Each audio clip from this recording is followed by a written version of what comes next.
As a founder, CEO, or a leader or a career professional, what do you consider the biggest challenge that you are facing in your early stage? Personally, I've had to deal with these three nagging challenges, and if you watch to the end, the last one is about to change your business and your experience forever. Number one, big vision. Habakkuk 2 verse 2 say, write the vision down, make it plain, so that whoever reads it will run with it.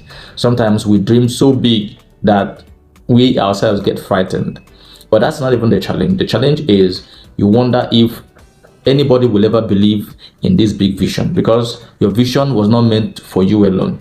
So you need people in your team, you need people in your organization, you need people to support you. When you are about to describe what you have seen, the outcome that you want, it could get really frightening.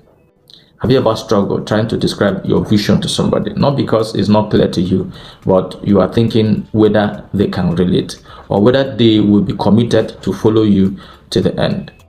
The second challenge I've had to deal with in the early stage of my businesses is the process is too long. You know, when you start your business, the vision is clear, you know what product or service you want to sell or want to render, and you just want to move from A to Z immediately.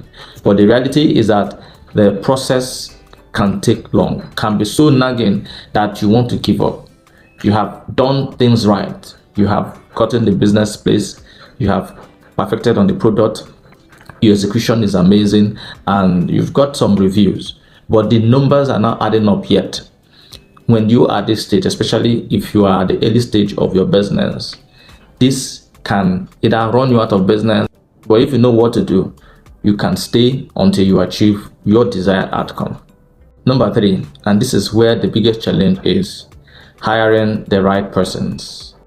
I took out some loan and started a business in Benin City around 2018, plus the savings that I've had, and I had so much expectation. I signed on new franchise to boost that business so that our product line is not going to be one or two. I had 3 strategic product line, but unfortunately for me, I recruited the wrong person. The young man was busy enriching himself with the proceeds of that business.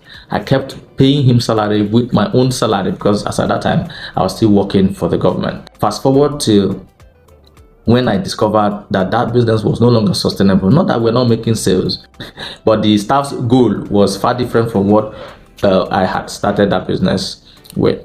When I couldn't take it any longer, I had to close down that business. And after then, I have had series of businesses. Some turned out to be successful, others also flopped. And right now, as the CEO of the Clinch Limited, one of the things I do, and one of the things I also teach to my clients, because I don't hire any employee anymore. You'll be wondering, what do I do? Yes, I have people who are working with me.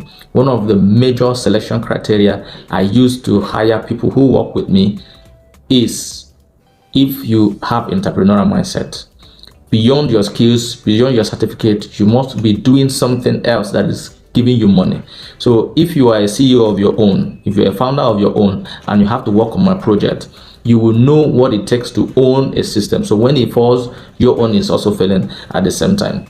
We can go on and on. You have unique challenges as a founder.